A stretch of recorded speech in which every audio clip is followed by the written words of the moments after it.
বন্ধুগণ, আপনারা জানেন আজকে যে কোটা সংস্কার আন্দোলনের দাবিতে আজকে সারা বাংলাদেশের সমস্ত বিশ্ববিদ্যালয়, স্কুল, কলেজ, মাদ্রাসার পড়ুয়া ছাত্র ছাত্রী ভাই ও বোনেরা এবং সাথে অভিভাবক বৃন্দ সহ গায়ক গায়িকা তারকারা এবং বিভিন্ন মহলের যারা আমাদের অভিভাবকত্বের দায়িত্ব পালন করে যাচ্ছেন, আজকে তারা সবাই মাঠে নেমেছেন।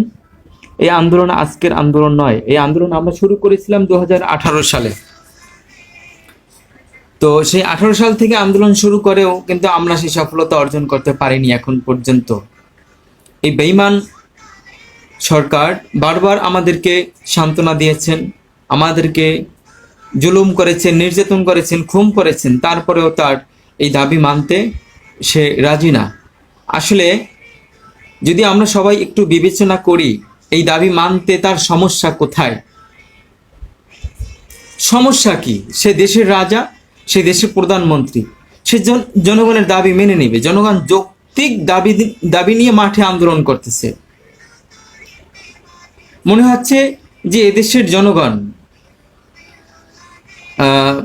সে এদেশের প্রধানমন্ত্রী না, সে হয়তো ভারত বা অন্য কোনো রাষ্ট্রের এজেন্ডা হয়ে কাজ করে যাচ্ছে।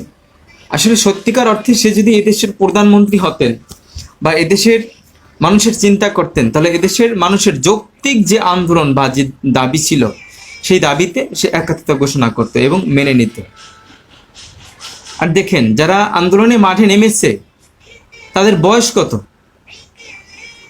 অবাক হয়ে যাওয়ার মতো। সবাই একটু বিচার বিশ্লেষণ করেন, বিবেচনা করেন। আমি সকলকে বলতে চাচ্ছি যে এই আন্দোলনগুলো আমরা একদম মুষ্টিমেয় ছোট ছোট ছোট ছোট আকারে শুরু করেছিলাম অনেক আগে থেকে। সেই আন্দোলন আজকে বড় আকার ধারণ করেছে। আমরা আশা করি এই আন্দোলন যদি ধারাবাহিকভাবে চলতে থাকে, আমরা এই যুগপৎ আন্দোলনের মাধ্যমে আমরা আমাদের এই দাবি আদায়ে সক্ষমতা অর্জন করতে পারবো ইনশাআল্লাহ। কারণ সকল দাবি দেওয়া আদায় করতে হলে রাজপথে থাকতে হয়।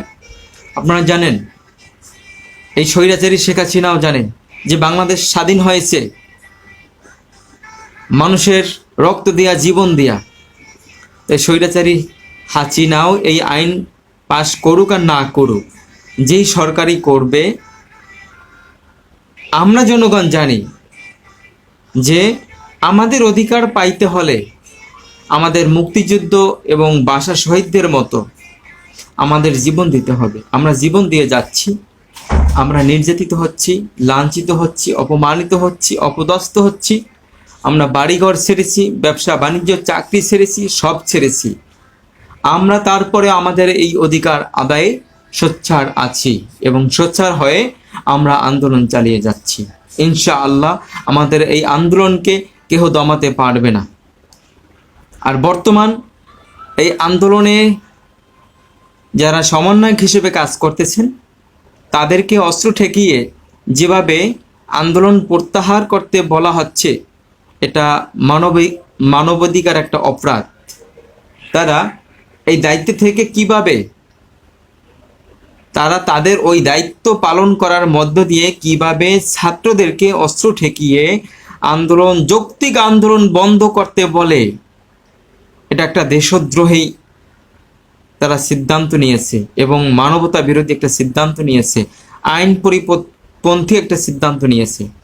আমি বলতে চাই, এই ডিবি প্রধান বা ডিবি এদের সাথে যারা জড়িত আছে তাদের সকলকে আইনের আওতায় এনে এমন বিচার করা হোক বাংলাদেশের জমিনে, যেন আর কোনোদিন এই ডিপার্টমেন্টে এরকম কাজ করতে কোনোদিন দুঃসাহস না পায়।